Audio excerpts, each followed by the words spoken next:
ଅମର ନିଜ ଭଉଣୀର ବିବାହ ନିମନ୍ତ୍ରଣ ପତ୍ର ନେଇ ଗୋଟିଏ ବଡ଼ ଘରକୁ ଯାଇଥିଲେ।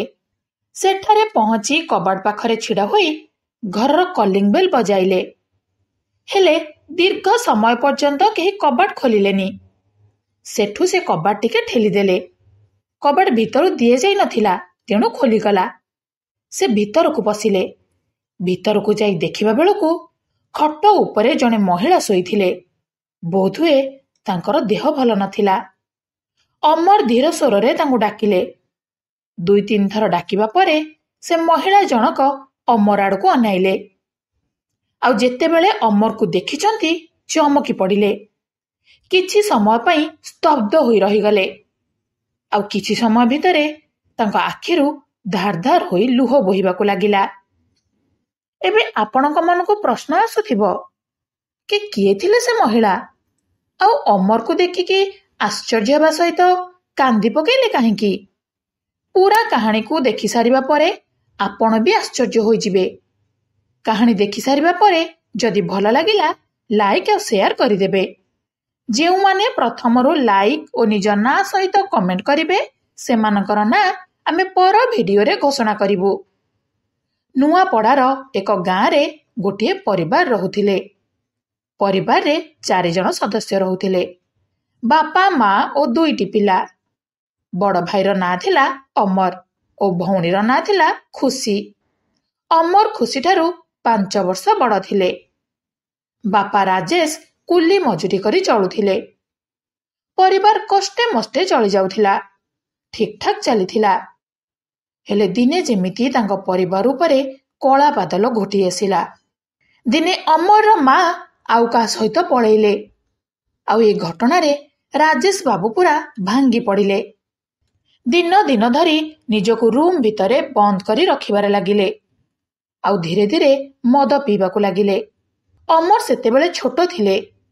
ବାପାଙ୍କର ଏମିତି ଅବସ୍ଥାକୁ ଦେଖି ସେ ଚିନ୍ତାରେ ପଡ଼ିଗଲେ। ଆଉ ବାରମ୍ବାର ମାଙ୍କର କଥା ପଚାରୁଥିଲେ। ହେଲେ ରାଜେଶ ବାବୁ ଅମରକୁ କ'ଣ କହିବେ ବୋଲି କିଛି ଭାବି ପାରୁନଥିଲେ। ସେ କେମିତି କହିଥାନ୍ତେ ଯେ ତା ମା ଆଉ କେବେ ବି ଫେରିବନି। ଧୀରେ ଧୀରେ ସମୟ ବିତୁଥିଲା। ପୁଣି ଆଉ ଦିନେ ତାଙ୍କ ପରିବାର ଉପରେ ଯେମିତି ଦୁଃଖର ପାହାଡ଼ ଲଦି ହୋଇଗଲା। ବେଶୀ ମଦ ପିଇବାରୁ ରାଜେଶ ବାବୁଙ୍କ ଦେହ ଖରାପ ହୋଇଗଲା। ଆଉ ଡାକ୍ତରଖାନାରେ ତାଙ୍କର ମୃତ୍ୟୁ ହୋଇଗଲା। ରାଜେଶ ବାବୁଙ୍କ ମୃତ୍ୟୁ ପରେ ଅମର ଓ ତାଙ୍କ ଭଉଣୀ ଅନାଥ ହୋଇଗଲେ। ସେତେବେଳେ ଅମର ଓ ତାଙ୍କ ଭଉଣୀ ପୁରା ଛୋଟ ଥିଲେ। ଏହି ଘଟଣା ପରେ ସରପଞ୍ଚ ଗାଁ ସଭା ଡାକିଲେ। ସେଠାରେ ଅମର ଓ ଭଉଣୀ ଲାଲିଙ୍କର କଥା ପଡ଼ିଲା। ସେତେବେଳ ପର୍ଯ୍ୟନ୍ତ ଅମର ଓ ଲାଲିଙ୍କର ଦାୟିତ୍ୱ ନେବାକୁ କେହି ସମ୍ପର୍କୀୟ ଆଗେଇ ଆସିନଥିଲେ। ଅମରଙ୍କ ପାଖରେ କିଛି ବି ସମ୍ପତ୍ତି ନଥିଲା। କେବଳ ସେଇ ଭଙ୍ଗାରୁଜା ଘରଟା ଥିଲା। ଏହାପରେ ସରପଞ୍ଚ ଗାଁ ଲୋକଙ୍କୁ କହିଲେ କି ଅମର ଓ ଲାଲିଙ୍କର ଦାୟିତ୍ୱ ଏବେ ଆମ ହାତରେ। ଗାଁର ଜଣେ ଜଣେ ପ୍ରତିଦିନ ତାଙ୍କ ଖାଇବା ପିଇବା ବୁଝିବା ସହିତ ତାଙ୍କର ଦାୟିତ୍ୱ ନେବେ। ସମସ୍ତେ ରାଜି ହୋଇଗଲେ। ପାଳି ଅନୁସାରେ ପ୍ରତିଦିନ କେହି ନା କେହି ତାଙ୍କୁ ଖାଇବା ସହିତ ଅନ୍ୟ ଜିନିଷ ଦେଇ ଯାଉଥିଲେ। ହେଲେ ବଦଳରେ ଅମର ହାତରେ ବହୁତ କିଛି କାମ କରିବା ପାଇଁ ଚେଷ୍ଟା କରୁଥିଲେ। ହେଲେ ଅମର କହୁଥିଲେ କି ମୁଁ ପଢ଼ିବାକୁ ଚାହୁଁଛି, କିନ୍ତୁ ସେମାନେ କହୁଥିଲେ କି ତୋ ପାଠପଢ଼ା ଖର୍ଚ୍ଚ କିଏ ବୁଝିବ? ବାଧ୍ୟ ହୋଇ ଅମର ସେମାନଙ୍କ ପାଇଁ କାମ କରିଦେଉଥିଲେ। ଆଉ ଏମିତି ହିଁ ଅମର ଓ ଲାଲିଙ୍କର ଲାଳନ ପାଳନ ହେଲା। ଏହା ଭିତରେ 1 ବର୍ଷ ବିତିଗଲା। ଆଉ ଏହି 1 ବର୍ଷରେ ହିଁ ସେ ଦୁନିଆ ବିଷୟରେ ବହୁତ କିଛି ଜାଣିଗଲେ। ସେ ଜାଣିଗଲେ କି ଏ ଦୁନିଆରେ କେହି ବି ନିଜର ନୁହେଁ। ସେମାନଙ୍କର ବାସ୍ କାମରେ ମତଲବ। ଆଉ କାମ ହୋଇଗଲେ ବାସ୍ ଖାଇବା ମିଳିଯାଉଥିଲା। ଏବେ ଲାଲି 5 ବର୍ଷର ହୋଇଯାଇଥିଲେ। ତେଣୁ ଅମର ଚାହୁଁଥିଲେ କି ଲାଲିକୁ ପାଠ ପଢ଼ାଇ ବଡ଼ ମଣିଷ କରିବାକୁ, ଆଉ ସମାଜରେ ତାକୁ ପରିଚିତ କରାଇବା ପାଇଁ। ତେଣୁ ସେ ଗାଁ ଲୋକଙ୍କୁ କହିଲେ କି ମୁଁ ଲାଲିକୁ ପଢ଼େଇବାକୁ ଚାହୁଁଛି। ଯେମିତି ଆମକୁ ଖାଇବାକୁ ଦେଉଛ ସେମିତି ମୋ ଭଉଣୀକୁ ପାଠ ପଢ଼ାଇବା ପାଇଁ ସାହାଯ୍ୟ କରିଦିଅ। ମୁଁ ତମମାନଙ୍କ ପାଇଁ ସବୁ କାମ କରିଦେବି। ହେଲେ ଗାଁ ଲୋକେ ତାକୁ ପାଠ ପଢ଼ାଇବା ପାଇଁ ମନା କରିଦେଲେ। ଅମରକୁ ଏକଥା ଭାରି ବାଧିଲା। ସେ ଭାବିଲେ କି ଏଠାରେ ରହିଲେ କିଛି ହେବନି, ଏଠୁ ବାହାରିବାକୁ ପଡ଼ିବ। ଆଉ କେଉଁଠିକୁ ଯାଇ ସେଠାରେ କାମ କରି ଲାଲିକୁ ପଢ଼େଇବାକୁ ପଡ଼ିବ। ପ୍ୟାଣ୍ଟ ସାର୍ଟ ସହିତ କିଛି ଜିନିଷ ବାନ୍ଧିଲେ। ସେହି ରାତିରେ ହିଁ ସେ ଲାଲିକୁ ନେଇ ଟ୍ରେନରେ ବସିଗଲେ। ହେଲେ ତାଙ୍କୁ ମାଲୁମ ନଥିଲା କି ଟ୍ରେନ କୁଆଡ଼େ ଯିବ। ବାସ୍ ତାଙ୍କୁ କୁଆଡ଼େ ବି ଯିବାର ଥିଲା। ଏମିତି ଏମିତି ସକାଳ ହୋଇଗଲା। ସକାଳୁ ସକାଳୁ ଲାଲି କହିଲା କି, ଭାଇ ମତେ ଭୋକ ହେଲାଣି, କିଛି ଖାଇବାକୁ ଦେଇଦିଅ। ଅମର ଇଆଡ଼େ ସିଆଡ଼େ ଅନେଇଲେ। ଚାରିଆଡ଼େ ତ ଲୋକ ଦିଶୁଥିଲେ, ହେଲେ କିଏ ବି ସାହାଯ୍ୟ କରିବା ପାଇଁ ଦିଶୁନଥିଲେ। ବାସ୍ ଅମର ଲାଲିକୁ ନେଇ ଟ୍ରେନରୁ ଓହ୍ଲେଇ ପଡ଼ିଲେ। ଓହ୍ଲେଇବା ପରେ ଷ୍ଟେସନରେ ଗହଳି ଦେଖି ସେ ଡରିଗଲେ। କାରଣ ସମସ୍ତେ ନିଜ ନିଜ କାମରେ ବ୍ୟସ୍ତ ଥିଲେ, ଆଉ ନିଜ ନିଜ କାମରେ ଦୌଡ଼ୁଥିଲେ। କିଏ କାହାରିକୁ ଅନେଇବା ପାଇଁ ସମୟ ନଥିଲା। ଆଜି ଯାଏ ସେ ଏତେ ଲୋକଙ୍କ ଗହଳି ଦେଖିନଥିଲେ, ତେଣୁ ଡରିଗଲେ। ସେ ଗାଁରୁ କେବେ ବି ବାହାରକୁ ବାହାରି ନଥିଲେ, ଆଉ ଗାଁରେ ବି ଏତେ ଲୋକ ନଥିଲେ। ଲାଲିକୁ ନେଇ ଅମର ଏକ ବେଞ୍ଚରେ ବସିଗଲେ। ଲାଲି ବାରମ୍ବାର କହୁଥିଲା କି, ଭାଇ ଭୋକ ହେଲାଣି, କିଛି ଖାଇବାକୁ ଦିଅ। ଅମର ସେଠାରେ ଥିବା ସବୁ ଦୋକାନକୁ ଯାଇ ନଜର ପକାଉଥିଲେ, ଆଉ ପୁଣି ଥରେ ଫେରିଆସି ଲାଲିକୁ କହୁଥିଲେ କି, ତୁ ଟିକେ ଅପେକ୍ଷା କର, ମୁଁ କେଉଁଠୁ ଯୋଗାଡ଼ କରି ଆଣୁଛି। ତାପରେ ସେ ଯାଇ ଲୋକମାନଙ୍କୁ ମାଗିଲେ କି, ବାବୁ କିଛି ଟଙ୍କା ଦେଇଦିଅ, ମୋ ଛୋଟ ଭଉଣୀ କେବେଠୁ କିଛି ଖାଇନି। ହେଲେ କେହି ବି ତାଙ୍କୁ ଟଙ୍କା ଦେଉନଥିଲେ। ସମସ୍ତେ ତାଙ୍କ ଉପରେ ବିରକ୍ତ ହୋଇ ଦୂରେଇ ଦେଉଥିଲେ। ନିରାଶ ହୋଇ ଅମର ଲାଲିଙ୍କ ପାଖରେ ଆସି ବସିଗଲେ। ଏସବୁ ନଜର କରୁଥିଲେ ନିକଟସ୍ଥ ଏକ ଦୋକାନରେ କାମ କରୁଥିବା ବୟସ୍କ ମହିଳା।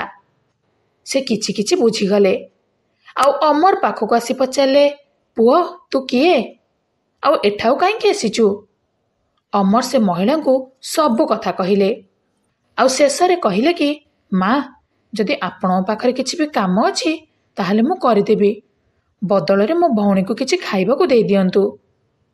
ସେଠୁ ସେ ମହିଳା ଜଣକ କହିଲେ କି, ନାଇଁ ପୁଅ ତୁ ଚିନ୍ତା କରନି, ତୋ ଭଉଣୀ ଆଉ ତୋ ଖାଇବାର ବନ୍ଦୋବସ୍ତ ମୁଁ କରିଦେବି, ଆଉ ତମ ଚଳିବା ପାଇଁ ମୁଁ ଜଣେ ବଡ଼ ଲୋକଙ୍କ ପାଖକୁ ତତେ ପଠେଇଦେବି। ଏହା କହିକି ସେ ମହିଳା ପାଖ ଦୋକାନକୁ ଯାଇ ଦୁହିଁଙ୍କ ପାଇଁ କିଛି ଖାଇବାକୁ ନେଇ ଆସିଲେ। ନିଜ ହାତରେ ଲାଲିକୁ ଖୁଆଇଦେଲେ। ଦୁହିଁଙ୍କୁ ଦେଖି ମହିଳା ଜଣକ ବି ଦୁଃଖୀ ହୋଇଗଲେ। କିଛି ସମୟ ପରେ ସେ ମହିଳା ଜଣକ ଟିକିଏ ଆଗକୁ ଯାଇ ଆଉ ଜଣେ ମହିଳାଙ୍କୁ ଫୋନ କଲେ। ସେ ମହିଳା ଜଣକ ଜଣେ ସମାଜସେବୀ ଥିଲେ। ତାଙ୍କ ନାଁ ଥିଲା ଅଞ୍ଜୁ। ତାଙ୍କର ଗୋଟିଏ ଅନାଥ ଆଶ୍ରମ ଥିଲା। ଛୋଟ ଛୋଟ ଅନାଥ ପିଲାଙ୍କୁ ନେଇ ସେ ସେଠାରେ ରଖି ତାଙ୍କର ଦାୟିତ୍ୱ ନେଉଥିଲେ। କିଛି ସମୟ ଭିତରେ ଅଞ୍ଜୁ ମ୍ୟାଡାମ ଆସି ପହଞ୍ଚିଗଲେ, ଆଉ ଅମର ଓ ଲାଲିଙ୍କୁ ନିଜ ସାଥିରେ ନେଇଗଲେ। ଅମର ଡରି ଯାଇଥିଲେ, କାରଣ ସେ ସହର ବିଷୟରେ ବହୁତ କିଛି ଶୁଣିଥିଲେ। ତେଣୁ ଅଞ୍ଜୁ ମ୍ୟାଡାମକୁ ପଚାରିଲେ କି, ମ୍ୟାଡାମ ଆମର କିଛି ଖରାପ ହେବନି ତ? ଅଞ୍ଜୁ ମ୍ୟାଡାମ ଟିକେ ହସି ଦେଇ କହିଲେ କି, ନାଇଁ ନାଇଁ ସେମିତି କିଛି ହେବନି, ତମ ପରି ପିଲାଙ୍କୁ ନେଇ ମୁଁ ମୋ ପାଖରେ ରଖୁଛି, ଆଉ ସେମାନଙ୍କୁ ପଢ଼େଇ ଲିଖେଇ ବଡ଼ ମଣିଷ କରୁଛି। ଶୁଣିକି ଅମରକୁ ଟିକେ ସାହସ ମିଳିଲା। ଏହାପରେ ଅମର ଓ ଲାଲି ଅଞ୍ଜୁଙ୍କ ପାଖରେ ରହିବାକୁ ଲାଗିଲେ। ସେଠାରେ ଆଉ 15 ଜଣ ପିଲା ଥିଲେ। ଯେତେବେଳେ ଅମର ଓ ଲାଲିଙ୍କର ପାଠପଢ଼ା କଥା ଉଠିଲା, ଅମର କହିଲେ କି, ମ୍ୟାଡାମ ମୁଁ ପଢ଼ିବିନି। ମ୍ୟାଡାମ ପଚାରିଲେ କାହିଁକି? ଅମର କହିଲେ କି, ମ୍ୟାଡାମ ମୁଁ ଦୁନିଆ ବିଷୟରେ ବହୁତ କିଛି ଜାଣି ସାରିଲିଣି, ଆଉ ପାଠ ମୋ ଦ୍ୱାରା ହେବନି। ଟଙ୍କା ଥିଲେ ଦୁନିଆରେ ସବୁ କିଛି ସମ୍ଭବ।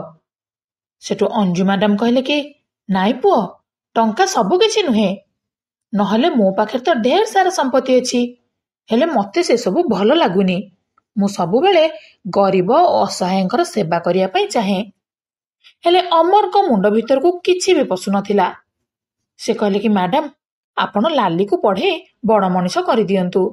ସେ ଯଦି ବଡ଼ ମଣିଷ ହୋଇଗଲା ତାହେଲେ ମୁଁ ଭାବିବି କି ଆପଣ ମତେ ବି ପଢ଼େଇଛନ୍ତି ବୋଲି। ତା ବଦଳରେ ମୁଁ ଆପଣଙ୍କର କାମ କରିଦେବି। ଶୁଣିକି ଅଞ୍ଜୁ ମ୍ୟାଡାମ ହସିଲେ, ଆଉ ଅମରକୁ କୁଣ୍ଢେଇ ପକେଇଲେ। କହିଲେ କି, ଠିକ ଅଛି, ତୁ ଯଦି ଚାହୁଁନୁ ତାହେଲେ ଠିକ ଅଛି, ତୁ ତ ହିସାବ କିତାବ ଜାଣିଛୁ, ସେତିକି ତ ଜୀବନରେ ଦରକାରରେ ଆସିବ, ତୁ କାମ କରିବା ଦରକାର ନାହିଁ। ସେଦିନ ଠାରୁ ଅମର ଓ ଲାଲି ସେଇଠାରେ ରହିବାକୁ ଲାଗିଲେ। ଅମର ଅଞ୍ଜୁ ମ୍ୟାଡାମକୁ ତାଙ୍କ କାମରେ ସାହାଯ୍ୟ କରୁଥିଲେ। ଅଞ୍ଜୁ ମ୍ୟାଡାମ ମନା କଲେ ବି ଅମର କହୁଥିଲେ କି ମ୍ୟାଡାମ ଆମକୁ ଏଠାରେ ଖାଇବାକୁ ମିଳୁଛି, ତେଣୁ ଆମକୁ ନିଶ୍ଚୟ କିଛି କାମ କରିବା ଦରକାର। ଶୁଣିକି ଅଞ୍ଜୁ ମ୍ୟାଡାମ ବି ତାଜୁବ ହୋଇଯାଉଥିଲେ କି ଏତେ ଛୋଟ ପିଲାର ଏତେ ବଡ଼ ବିଚାର। ସେ ଜାଣିଥିଲେ କି ଅମର ତା ଜୀବନରେ ବହୁତ କିଛି ସହିଛି, ଆଉ ସେଥିରୁ ସେ ବହୁତ କିଛି ଶିଖିଯାଇଛି। ଧୀରେ ଧୀରେ ସମୟ ବିତିବା ସହିତ ଭାଇ ଭଉଣୀ ବଡ଼ ହେଉଥିଲେ। ଲାଲି ଏବେ ଭଲ ମାର୍କ ରଖି ଯୁକ୍ତ 2 ପାସ୍ କରିସାରିଥିଲେ। ଦିନେ ଲାଲି ଅମରକୁ ପଚାରିଲେ କି ଭାଇ ଏବେ ମୁଁ କ'ଣ ପଢ଼େଇବି? ଅମର କହିଲେ କି ତତେ ଯାହା ଭଲ ଲାଗୁଛି ତୁ ପଢ଼। ଲାଲି କହିଲେ କି ଭାଇ ତମ ପାଇଁ ମୁଁ ଆଜି ଏତେ ବାଟ ଆସିପାରିଛି, ତେଣୁ ମୋ ଜୀବନରେ ତମର ଅଧିକାର ଅଛି, ତେଣୁ ତମେ କୁହ। ହେଲେ ଅମର କହିଲେ କି ମୁଁ ଭଲରେ ଜାଣିନି, ତେଣୁ ଅଞ୍ଜୁ ମ୍ୟାଡାମ ଯାହା କହିବେ। ସେଠୁ ଅଞ୍ଜୁ ମ୍ୟାଡାମ କହିଲେ କି ଝିଅ ତୁ ଡାକ୍ତରୀ ପାଠ ପାଇଁ ପ୍ରସ୍ତୁତ ହୁଅ। ଡାକ୍ତର ହୋଇଗଲେ ସମାଜର ସେବା କରିବା ପାଇଁ ତମ ଦୁହିଁଙ୍କୁ ସହଜ ହେବ। ସମସ୍ତେ ଖୁସି ହୋଇଗଲେ। ଆଉ କିଛି ଦିନ ଭିତରେ ଲାଲିଙ୍କୁ ଡାକ୍ତରୀ ପଢ଼ିବା ପାଇଁ ଅଞ୍ଜୁ ମ୍ୟାଡାମ ଅନ୍ୟ ସହରକୁ ପଠାଇଲେ। ସାଥିରେ ଅମରକୁ ବି ପଠାଇଲେ। କହିଲେ କି ତମେ ଦୁହେଁ ଚିନ୍ତା କରନି, ଯେତେ ଟଙ୍କା ଲାଗିବ ମୁଁ ପଠେଇବି। ସେଠୁ ଲାଲିଙ୍କୁ ନେଇ ଅମର ଭୁବନେଶ୍ୱର ପଳାଇ ଆସିଲେ। ଭୁବନେଶ୍ୱର ଆସିବା ପରେ ଅମର ଭାବିଲେ କି ଅଞ୍ଜୁ ମ୍ୟାଡାମ ଆମ ପାଇଁ ବହୁତ କିଛି କରିଛନ୍ତି, ତେଣୁ ତାଙ୍କ ଉପରେ ବୋଝ ହେବା କଥା ନୁହେଁ। ଅମର 22 ବର୍ଷର ହୋଇଯାଇଥିଲେ, ତେଣୁ ସେ କାମ କରିବାକୁ ଆରମ୍ଭ କରିଦେଲେ ଆଉ ଭଉଣୀକୁ ପାଠ ପଢ଼େଇଲେ। ଧୀରେ ଧୀରେ ସମୟ ବିତିଲା। 7 ବର୍ଷ ପରେ ଲାଲି ଜଣେ ଡାକ୍ତର ହୋଇଯାଇଥିଲେ। ଯେଉଁଦିନ ସେ ଚାକିରି ପାଇଗଲେ ଅମର ଶୁଣିକି ଖୁସିରେ କାନ୍ଦି ପକେଇଲେ। କାମ କରି କରି ଏହା ଭିତରେ ଅମର ଛୋଟ ବ୍ୟବସାୟ ଆରମ୍ଭ କରିଦେଇଥିଲେ, ତେଣୁ ସେ ନିଜର ଘର ବି ତୋଳି ଦେଇଥିଲେ। ସମୟ ବିତୁଥିଲା। ଅମର ଲାଲିର ବାହାଘର କଥା ଚିନ୍ତା କଲେ, ଆଉ ସେ ଭଲ ପିଲା ଖୋଜିବାକୁ ଲାଗିଲେ। 2 ମାସ ପରେ ଜଣେ ଭଲ ପିଲା ମିଳିଗଲେ। ତାଙ୍କ ନାଁ ଥିଲା ରାଜେନ୍ଦ୍ର। ଆଉ ରାଜେନ୍ଦ୍ରଙ୍କ ସହିତ ଲାଲିଙ୍କର ବିବାହ ବି ଠିକ ହୋଇଗଲା। ଦିନେ ଅମର ନିମନ୍ତ୍ରଣ ପତ୍ର ଛପେଇବାକୁ ଗଲେ। ସେଠାରେ ତାଙ୍କ ବାପା ମାଙ୍କ ନାଁ ପଚରାଗଲା। ଅମରକୁ ଅଞ୍ଜୁ ମ୍ୟାଡାମଙ୍କ ନାଁ ମନେ ପଡ଼ିଗଲା, କାରଣ ଅଞ୍ଜୁ ମ୍ୟାଡାମ ହିଁ ତାଙ୍କର ଜୀବନ ଗଢ଼ିଥିଲେ। ତେଣୁ ସେ ସେଠାରୁ ପଳେଇ ଆସିଲେ। ଆଉ ପରଦିନ ଡିଜାଇନ ସିଲେକ୍ଟ କରି ଅଞ୍ଜୁ ମ୍ୟାଡାମଙ୍କ ପାଖକୁ ବାହାରି ପଡ଼ିଲେ। 5 ଘଣ୍ଟା ପରେ ସେ ଅଞ୍ଜୁ ମ୍ୟାଡାମଙ୍କ ଘରେ ପହଞ୍ଚିଗଲେ। କଲିଂ ବେଲ୍ ବଜାଇଲେ, ହେଲେ କିଏ ବି ଶୁଣିଲେନି କି କବାଟ ବି ଖୋଲିଲେନି। କିଛି ସମୟ ଅପେକ୍ଷା କରିବା ପରେ ସେ କବାଟକୁ ହାତରେ ଠେଲିଦେଲେ। ଯେମିତି କବାଟ ଖୋଲିଗଲା ସେ ଭିତରକୁ ପଶିଲେ। ଭିତରକୁ ଯିବା ପରେ ଦେଖିଲେ ଅଞ୍ଜୁ ମ୍ୟାଡାମ ଖଟ ଉପରେ ଶୋଇଥିଲେ। ସେ ଧୀର ସ୍ୱରରେ ଡାକିଲେ। ଯେମିତି ଅଞ୍ଜୁ ମ୍ୟାଡାମ ବୁଲି ପଡ଼ି ଅମରକୁ ଦେଖିଛନ୍ତି ଆଶ୍ଚର୍ଯ୍ୟ ହୋଇଗଲେ। ତାଙ୍କ ଆଖିରୁ ଧାର ଧାର ହୋଇ ଲୁହ ବୋହି ଆସିଲା। ଅଞ୍ଜୁ ମ୍ୟାଡାମକୁ ଏମିତି ଅବସ୍ଥାରେ ଦେଖି ଅମରଙ୍କ ଆଖିରୁ ବି ଲୁହ ଆସିଗଲା। ସେ ତାଙ୍କ ପାଖକୁ ଯାଇ ପଚାରିଲେ କି ମ୍ୟାଡାମ ଆପଣଙ୍କର କ'ଣ ହୋଇଛି? ଅଞ୍ଜୁ ମ୍ୟାଡାମ ଲୁହ ପୋଛି କହିଲେ କି ପୁଅ ମୋ କଥା ଛାଡ଼, ତୋ କଥା କହ। ତୁ କେମିତି ଅଛୁ? ତୋ ଭଉଣୀ କେମିତି ଅଛି? ଡାକ୍ତର ହେଲା କି ନା? ଯେବେଠୁ ଯାଇଛୁ ନା ଫୋନ କରିଛୁ ନା ଭେଟିବା ପାଇଁ ଥରୁଟିଏ ବି ଆସିଛୁ? ସାଙ୍ଗେ ସାଙ୍ଗେ ଅମର କହିଲେ ମ୍ୟାଡାମ ମୋତେ କ୍ଷମା କରିଦିଅନ୍ତୁ। ମୁଁ ଜାଣିଶୁଣି ଆପଣଙ୍କୁ ଫୋନ କରିନଥିଲି କି ଭେଟିବାକୁ ଆସିନଥିଲି, କାରଣ ଯଦି ମୁଁ ଆପଣଙ୍କୁ ଫୋନ କରିଥାନ୍ତି କି ଭେଟିଥାନ୍ତି ତାହେଲେ ଆପଣ ମୋତେ ଟଙ୍କା ନେବାକୁ ବାଧ୍ୟ କରିଥାନ୍ତେ। ହେଲେ ମୁଁ ଚାହୁଁନଥିଲି କି ଆଉ ଆପଣଙ୍କ ଉପରେ ବୋଝ ହୁଏ ବୋଲି। ହଉ ଛାଡ଼ନ୍ତୁ, କୁହନ୍ତୁ ଆପଣ କାହିଁକି କାନ୍ଦୁଥିଲେ? ସେଠୁ ଅଞ୍ଜୁ ମ୍ୟାଡାମ କହିଲେ କି ତୁ ଛାଡ଼ିକି ଯିବା ପରେ ଦିନେ ମୋର ଦୁର୍ଘଟଣା ହୋଇଗଲା, ଆଉ ଅଣ୍ଟାଠୁ ତଳକୁ ଅଚଳ ହୋଇଗଲା। ମୁଁ ବହୁତ ଡାକ୍ତରଙ୍କୁ ଦେଖେଇଲି, ହେଲେ ସମସ୍ତେ କହିଲେ କି ଆଉ ଭଲ ହୋଇପାରିବନି, ସେମିତି ହିଁ ଜୀବନ ଜିଇବାକୁ ପଡ଼ିବ। ମୋ ପାଖରେ ଯେତିକି ବି ପିଲା ଥିଲେ ସମସ୍ତେ ବଡ଼ ହୋଇ ପଳାଇଲେ। ସେମାନେ ଆଉ ମୋ ପାଖକୁ ଫେରିଲେନି। ମୋ ପାଖରେ ଟଙ୍କା ତ ଅଛି, ହେଲେ ଟଙ୍କା ଥିଲେ ବି ଆଜିକାଲି କେହି ବି ଦେଖାଶୁଣା କରନ୍ତିନି। ସମସ୍ତଙ୍କର ମତଲବ ଟଙ୍କାରେ ରହୁଛି। ଏମିତି ଚାଲିଥିବା ବେଳେ ତୁ ମୋ ପାଖକୁ ଆସିଛୁ। ତତେ ଦେଖିକି ମୋ ଆଖିରୁ ଲୁହ ଆସିଗଲା। ଏହା କହିକି ଅଞ୍ଜୁ ମ୍ୟାଡ଼ାମ ଆଉ ଥରେ କାନ୍ଦି ପକେଇଲେ। ଅମର ତାଙ୍କୁ ଚୁପ୍ କରେଇଲେ ଆଉ କହିଲେ କି ମ୍ୟାଡ଼ାମ, ଆପଣ କେମିତି ଭାବିନେଲେ କି ଆପଣଙ୍କର କେହି ବି ନାହାନ୍ତି ଯିଏକି ଆପଣଙ୍କର ସେବା କରିପାରିବ? ମୁଁ ଆପଣଙ୍କର ନିଜର, ମୁଁ ଆପଣଙ୍କର ସେବା କରିବି। ମୁଁ ତ ଲାଲିର ବିବାହ ନିମନ୍ତ୍ରଣ ପତ୍ର ଡିଜାଇନ ନେଇକି ଆସିଥିଲି। ଆପଣ ଡିଜାଇନ ପସନ୍ଦ କରିବା ପରେ ମା ଜାଗାରେ ମୁଁ ଆପଣଙ୍କର ନାଁ ଲେଖିବି। ଆପଣ ଏବେ ଜମା ବି ଚିନ୍ତା କରନ୍ତୁନି। ମୋ ଭଉଣୀ ବିବାହ ଏଇ ଘରେ ହିଁ ହେବ। ମୁଁ ଆପଣଙ୍କର ଦେଖାଶୁଣା କରିବି। ତାପରେ ଅମର ଲାଲିଙ୍କୁ ନେଇ ଆସିଲେ ଆଉ ମଞ୍ଜୁ ମ୍ୟାଡ଼ାମଙ୍କ ଘରେ ତାଙ୍କର ବିବାହ ଧୁମଧାମରେ କରେଇଲେ। ଅଞ୍ଜୁ ମ୍ୟାଡ଼ାମ ମା ହୋଇ ଲାଲିଙ୍କର ବିବାହ କରାଇଲେ ଆଉ ଆଶୀର୍ବାଦ ଦେଲେ। ବାହା ହୋଇ ଲାଲି ଶାଶୁ ଘର ପଳେଇଲେ। ଏବେ ସେ ଘରେ କେବଳ ଅମର ଓ ଅଞ୍ଜୁ ମ୍ୟାଡ଼ାମ ରହିଗଲେ। ଅମର ଅଞ୍ଜୁ ମ୍ୟାଡ଼ାମଙ୍କର ଖୁବ୍ ସେବା କରୁଥିଲେ। ଏବେ ବି ଅମର ନିଜର ମାଠୁ ବି ଅଧିକ, ନିଜ ବାପାଙ୍କ ଠାରୁ ବି ଅଧିକ ଅଞ୍ଜୁ ମ୍ୟାଡ଼ାମଙ୍କର ଦେଖାଶୁଣା କରୁଛନ୍ତି। ତ ଏହା ଥିଲା ଦୁଇ ଅନାଥ ଓ ଜଣେ ସମାଜସେବୀ ମାଙ୍କର କାହାଣୀ। କାହାଣୀ ଶୁଣିବା ପରେ ଆପଣ କ'ଣ ଭାବୁଛନ୍ତି? ଆଜି ବି ଦୁନିଆରେ ମାନବିକତା ମରିନି? ଠିକ୍ ନା ଭୁଲ? କମେଣ୍ଟ ବକ୍ସରେ ନିଜର ନାଁ ସହିତ ମତ ଦିଅନ୍ତୁ। ପର ଭିଡ଼ିଓରେ ଆପଣଙ୍କର ନାଁ ଘୋଷଣା ହେବ। ଭିଡ଼ିଓ ଭଲ ଲାଗିଥିଲେ ଲାଇକ୍ ସେୟାର କରିବା ସହିତ ଚ୍ୟାନେଲକୁ ସବସ୍କ୍ରାଇବ୍ କରି ବେଲ୍ ଆଇକନ୍କୁ ଅନ୍ କରିଦିଅନ୍ତୁ। ଆମ ଫେସବୁକ୍ ପେଜ୍ ସିକ୍ରେଟ୍ ଷ୍ଟୋରିଜକୁ ଫଲୋ କରିଦିଅନ୍ତୁ। ଫଳରେ ଆମେ ଫେସବୁକ୍ରେ ବି ଯୋଡ଼ି ହୋଇପାରିବା। ଲିଙ୍କ ଡେସ୍କ୍ରିପ୍ସନରେ ରହିଛି। ଅସୁବିଧା ବଶତଃ ଆମେ ଗତ ଭିଡ଼ିଓରେ କମେଣ୍ଟ କରିଥିବା ଭାଇ ଭଉଣୀଙ୍କର ନାଁ ଘୋଷଣା କରିପାରୁନାହୁଁ।